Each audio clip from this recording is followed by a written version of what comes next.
Hello and welcome. I am Pranay Upadhyay and you are watching World Today. Prime Minister Narendra Modi concludes his two-day visit to United Kingdom with India signing a major deal with Britain. India and the United Kingdom has signed the free trade agreement, the most important deal after Brexit. And then he arrived in Maldives. Prime Minister Modi, who is on a two-day state visit to Maldives, landed in Malé and was greeted by Maldives President Mohamed Muizzu along with his senior cabinet colleagues. Prime Minister Modi is first state guest being hosted by President Muizzu after he assumed office in 2023. Prime Minister Modi will also be the guest of honor on Maldives' 60th Independence Day on July 26th. Muizzu came into power with the India Out campaign. This campaign was launched to protest against India's defense personnel in Maldives. After coming to power, Muizzu had set a deadline of May 10, 2024 for the complete withdrawal of Indian military personnel. India did withdraw its personnel before the deadline, but this decision scarred the relationship. Muizzu is also considered pro-China. But what has changed now?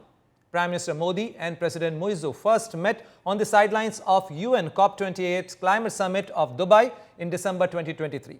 But the relationship remained frosty.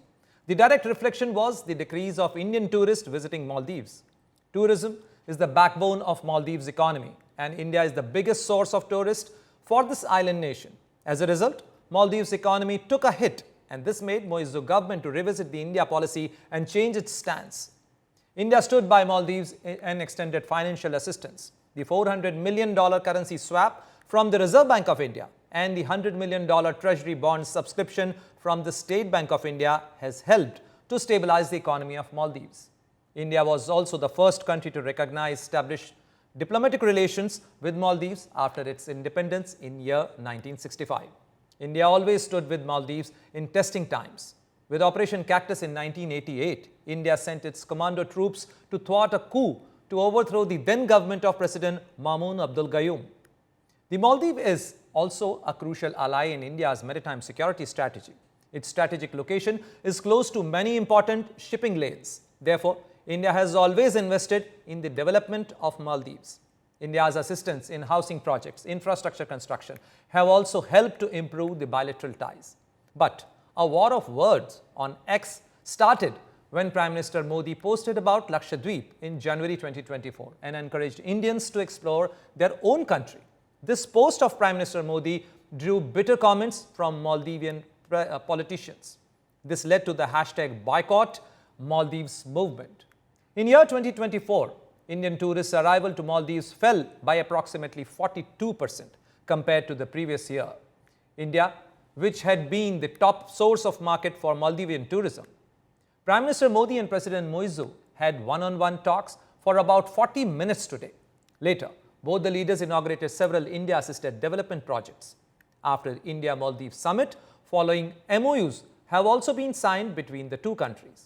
Agreement for an LOC, line of credit, of rupees 4,850 crores to Maldives.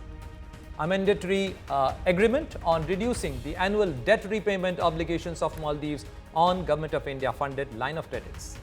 An MOU on cooperation in the field of fisheries and agriculture and aquaculture was also signed. Launch of India-Maldives free trade agreement negotiations was also agreed during these talks. Agreement between India's International Payment Limited and Maldivian Monetary Authority on UPI payment mechanism in Maldives was also agreed and signed. India delivered Maldives the following development projects. India's gift to Maldives. And India handed over around 3,300 social housing units in Holhumile. Inauguration of roads and drainage system projects in Adu City. Also, inauguration of 6 high-impact community development projects was also concluded. Also, India handed over around 72 vehicles and other equipment to Maldivian Defense Ministry. Maldives की रक्षा क्षमताओं के विकास में भारत निरंतर सहयोग देता रहेगा। हिंद महासागर क्षेत्र में शांति, स्थिरता और समृद्धि हमारा साझा लक्ष्य है। कोलंबो सिक्योरिटी कॉन्क्लेव में साथ मिलकर हम रीजनल मैरीटाइम सिक्योरिटी को मजबूत बनाएंगे। I'm also pleased to announce the initiation of negotiations for a free trade agreement between India and the Maldives. This landmark initiative marks a significant step forward in strengthening our economic partnership. We appreciate the pivotal role played by India in supporting the Maldives to manage economic and liquidity challenges through $400 million currency swap facility and interest-free one-year rollover of the Treasury bill in May 2025. India's continued assistance to the Maldives through the export of essential commodities is a key facet of our bilateral cooperation under the long-standing trade agreement.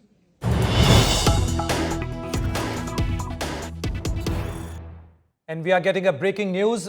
President Mohamed Muizzu of Maldives has hosted an official banquet for Prime Minister Narendra Modi. And during that banquet, President Muizzu said that let me convey my heartiest congratulations to Your Excellency on becoming the second longest serving Prime Minister of India, because today Prime Minister Narendra Modi has exceeded the record of former Prime Minister Indira Gandhi of serving as India's Prime Minister for the longest time. And this remarkable milestone of 4,078 consecutive days in office is a testament to your unwavering commitment to public service and dedication to the progress and prosperity of the people of India. So President Mohamed Muizzu also acknowledged this achievement of Prime Minister Narendra Modi during the banquet he hosted for Prime Minister Narendra Modi and his delegation, because Prime Minister Narendra Modi and his delegation is there in Male, and today both the nations concluded many MOUs, they signed many MOUs, and many projects has also been concluded. Let's listen in to what President Mohamed Muizzu has to say. Excellency, first of all, let me convey my heartiest congratulations to Your Excellency on becoming the second longest serving Prime Minister of India today. This remarkable milestone, 4,078 consecutive days in office, is a testament to your unwavering commitment to public service and dedication to the progress and prosperity of the Indian people. Wishing Your Excellency continued success as you lead India towards greater heights. Now we are being joined by Ahmed Adib, former Vice President of Maldives, to discuss the various facets of India-Maldives relation. Welcome to World Today. So my first question to you would be Prime Minister Narendra Modi's ongoing visit to Maldives. It is a very significant one, we all know, and he is visiting Maldives as a first foreign head of government under President Mohamed Muizzu's government. With the tensions from India Out campaign in the past, how do you see this visit helping to rebuild and strengthen the ties between India and Maldives? So thank you very much for having me here. Yes, Prime Minister Modi has visited officially as a state visit, plus it coincides with our 60th Independence Day, and he is the chief guest and of honor for the occasion. So I would say this is a historical milestone achieved. I believe that things started very rocky during the first few months of the current government. But as you remember, I was always an advocate of India-Maldives relationship, how it will get better in future. Because I was from the same party, I understand the mentality of everyone. So this India Out campaign was solely started with President Yamin, who was the ex-president and former president of the party. So President Muizzu and him had a fallout, but President Muizzu inherited that India Out campaign. But I would say with experience, with the fact that India has been always there for us, and I think government has learned by their experience that it is always India that comes out for us. And I think they have changed their foreign policy, and I would say now they're in the right direction. So Prime Minister Modi's visit is, I would say, very historical. Definitely, it can be termed as a reality check for the Muizzu government. But Mr. Adib, you have described the India-Maldives relationship as a milestone partnership and highlighted India's support during the tough times of Maldives. What key areas like economic help, maritime security or infrastructure projects do you think Prime Minister Modi's visit could focus on and take this partnership to next level? Yes, I would say it's very important for us to align the foreign policy that we have always practiced, that is India first policy, and them balancing out other partners. So every small state like Maldives and other countries, they have a strategic partner, and then they balance out other countries. So I would say India has been always our strategic partner. It's not only by the relations, it's by the proximity. Together we are safeguarding the peace and harmony of Indian Ocean, and also we believe in the global South policy of India. And with India, I would say it's very important to strengthen the ties and also strengthen the defense agreements we have together, go forward with it, and as well as introduce the development part, the economic part of it, which India has become, I would say, the biggest infrastructure investment contributor for the last, I would say, 7 years. India has contributed a lot, and I would say this trip will be fruitful for more agreements. So I would say with India going for a 5 trillion economy under prime uh, visionary leader of Prime Minister Modi, I think Maldives can go hand to hand with India in this rise. So there are many areas of collaboration, like the trade, like the youth, technology, innovation, technology transfer, and trainings. So many areas. But Mr. Adeep, if my memory serves me right, then last year you pointed out that the Muizzu government's late response to some of the derogatory remarks about Prime Minister Modi that caused a diplomatic stir. In your opinion, how the current government is doing in terms of rebuilding the trust with India, and what steps should they be taking to balance the foreign policy? So you are right. At that time, I was criticizing my government as well, but I seen that India was very mature, very patient, and they didn't react. They just let it go, and they're also with this gesture. I think the government of Maldives has also learned by their experience, as I previously mentioned. So they have learned as well as, and they have done their moves, I would say, correctly in this change of foreign policy, in this change of relations. And going forward, I would say we all need to be very sincere, because it's not only in time of need, but in good times also we have to be together. And if we are together, and if we align a strategy, you cannot just change around the strategic partners, because strategic partners are not everyone is going to give you the importance, because since we have historical ties, and time again India has proved that has been always there for Maldives. I would say we have to strengthen it in a way that it will be always there, no matter whichever government comes. That sincerity and going forward, that motivation should be there, I would say.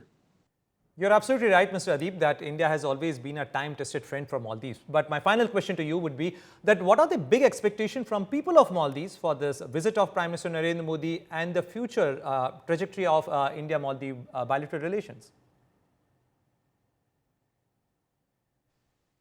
So people of Maldives has always learned, we have so much common in our culture, our cuisine, our Hindi, the Bollywood movies, everything. So we Maldives people had never had any I would say anti sentiments against India. It was all a political thing. So as you know, we go most of our medications to even India. So even during the COVID crisis, Prime Minister Modi opened a special gateway for Maldivians to go there and Indians to come to Maldives. So likewise, Maldivians have a very good affinity to India, with India. So going forward, I would like to say that what India and Maldives can do together is they are already helping Maldives by restructuring the debt, by delaying some of the payments. And I would say we need to find a long-term solution where even a small gesture from India, like a free trade agreement, like a taxation treaty, or economic balance, where we can go forward with India and also accessible to the markets. I would say very successfully, India has done a very successful free trade agreement with UK just now. So how we can also do something like that, and also together how we can, because Maldives is just a 500,000 people population, small country, just neighbor. So even a very small structuring or agreement can benefit a lot. You know, our GDP can go very high very quickly because our population is so small. So I would say if we can come up with something for long term, so good ties with defense and economy, that we all depend on each other, I think it will be a great solution going forward. Thank you very much, Ahmed Adib, former Vice President of Maldives, for sharing all these perspectives with our viewers. And now, moving on to another big story. Pakistan's Army Chief Field Marshal Asim Munir met China's Foreign Minister Wang Yi in Beijing. Post-Operation Sindoor, this is the Munir's first visit to China, while Pakistan's Foreign Minister Ishaq Dar is in Washington, D.C. for his meeting with the U.S. Secretary of State Marco Rubio. Wang Yi, during the meeting with Pakistani Army Chief, raised the issue of safety of Chinese nationals working on various projects in Pakistan. Munir assured Wang Yi that all necessary measures would be taken to ensure the safety of Chinese personnel. During their meeting, Wang Yi said that the Pakistan military was a staunch defender of national interest and reiterated that the nations were ironclad friends and all-weather strategic partners. In a subtle message to India, Wang Yi reaffirmed that China would always prioritize Pakistan in its neighboring diplomacy. Earlier this year, China, in an unprecedented move, deployed private security personnel in Pakistan for the safety of its projects and nationals. The development came amid a series of attacks by Baluch militants on Pakistani soldiers as well as on Chinese nationals, rattling China as it was invested heavily in various China-Pakistan economic corridor projects. Munir, on his part, said that friendly cooperation with China was the consensus of the whole Pakistani society and thanked Beijing for its support on economic and social development in Pakistan. Moving on, let me tell you that tensions are once again flaring between Thailand and Cambodia. That is also a big concern for the global conflict zone, because Thailand and Cambodia are fighting at each other. At the heart of this conflict is around 900-year-old Preah Vihear temple, a symbol of cultural pride and a flashpoint of territorial dispute. The intense fighting involving various weaponry has resulted in at least 14 fatalities and has displaced thousands. It also marks the most serious confrontation in over a decade. Take a look at this report. Thailand and Cambodia are in a warlike situation, hitting military targets and leading to casualties. At the center of the border dispute is this 900-year-old Preah Vihear temple, a Hindu shrine dedicated to Lord Shiva, perched on a 525-meter cliff in Cambodia's Dangrek Mountains.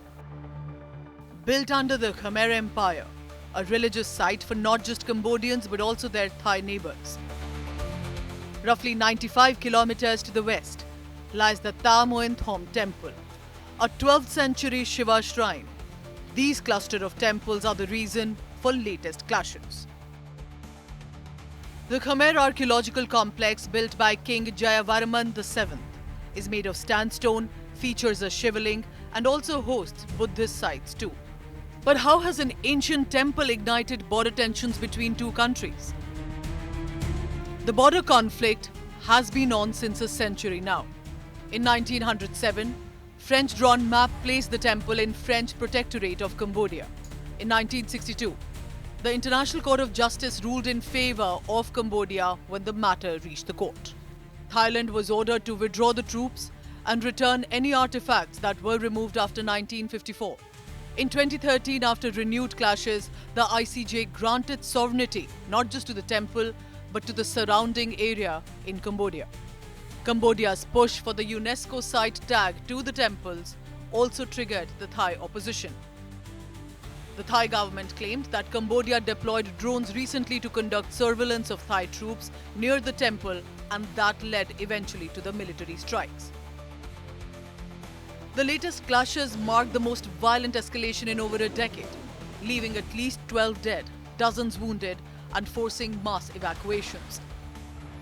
The bloody conflict shows how a colonial-era border demarcation has brought two Southeast nations at a warring stage. Bureau Report, India Today. Moving on to another conflict zone, French President Emmanuel Macron has said that his country will officially recognize the Palestinian state. This comes at a time when the death toll due to starvation is surging and Israel continues to block the aid to Gazans.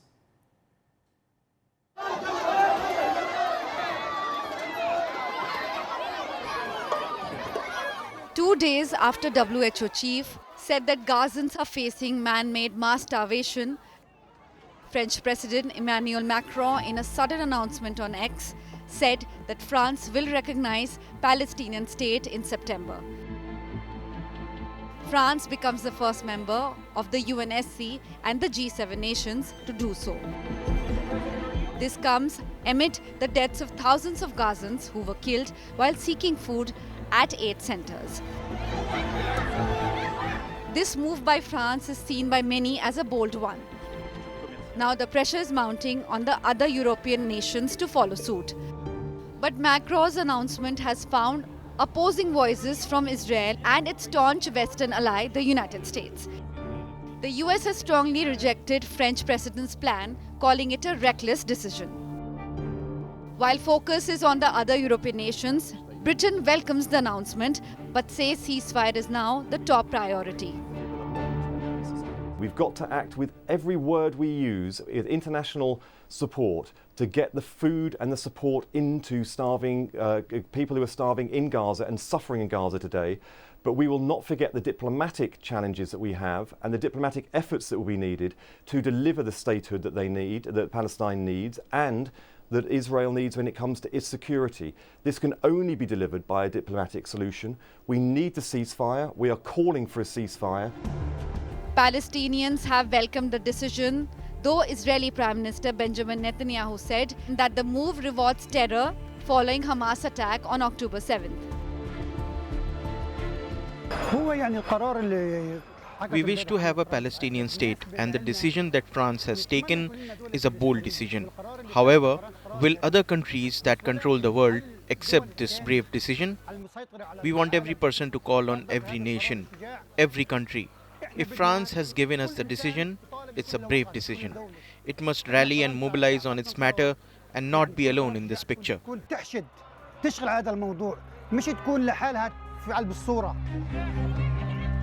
the one hand, as Palestinians hope that France can rally other nations to achieve a separate statehood, a failed talk between Israel and Hamas in Doha makes it a distant dream. In a post on X, President Trump's special envoy for peace missions, Steve Witkoff, said the US team was returning home as Hamas showed a lack of desire to reach a ceasefire in Gaza. The state of Palestine is recognized by more than 140 of the 193 member states in the UN. Spain and Ireland are a few EU countries to recognize Palestine. British MPs on the Foreign Affairs Committee called for the immediate recognition of the state of Palestine. Saudi Arabia also welcomed the decision. With Mahashweta Lala, Bureau Report, India Today. Now let's talk about another big story. US President Donald Trump and Federal Reserve Chairman Jerome Powell sparred face-to-face over the cost of renovations of the central bank's Washington headquarters, with the federal leader saying that the president was wrong about the cost of the overhaul. Trump, standing shoulder to shoulder with Powell as both wore construction helmets, said that the Fed renovation cost had jumped from $2.7 billion to $3.1 billion, causing the Fed chief to say, "I am not aware about that." To which Trump replied that it just came out. And Powell again responded to that comment, and he questioned where the president's number had come from, as it did not come two buildings what it costs to overhaul another central bank office. While standing next to Trump, Jerome Powell said that he didn't anticipate any more cost overruns, but the Fed has reserved to deal with them if needed. From the visuals where you saw president wearing white helmet. Now let's talk about the sneakers as well, because sneakers are taking center stage. From runways to red carpets, slim, stylish kicks are now the hottest fashion statement. Take a look on this report.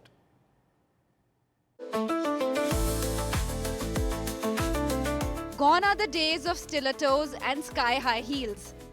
Fashion is lacing up for comfort, and slim sneakers are now stealing the spotlight. Once built for 5,000-meter sprints, these feather-light kicks have sprinted their way into the Fashion Hall of Fame.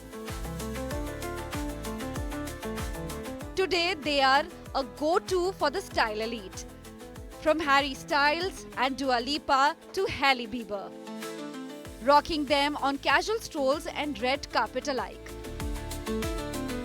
As silhouettes slim down and Ozempic becomes Hollywood's not-so-secret weapon, these sneakers complete the look with just the right touch of effortless cool. Puma, Bottego Veneta, even Prada, all in on the trend, flaunting full-fledged lines of sleek, style sneakers in their spring-summer collections. The message is clear, the shoe game is slimming down, and it is looking good doing it. With Sujata Sharda, Bureau Report, India Today. And this is all we have in today's edition of World Today. For more news, do watch India Today Global and take care. Good night.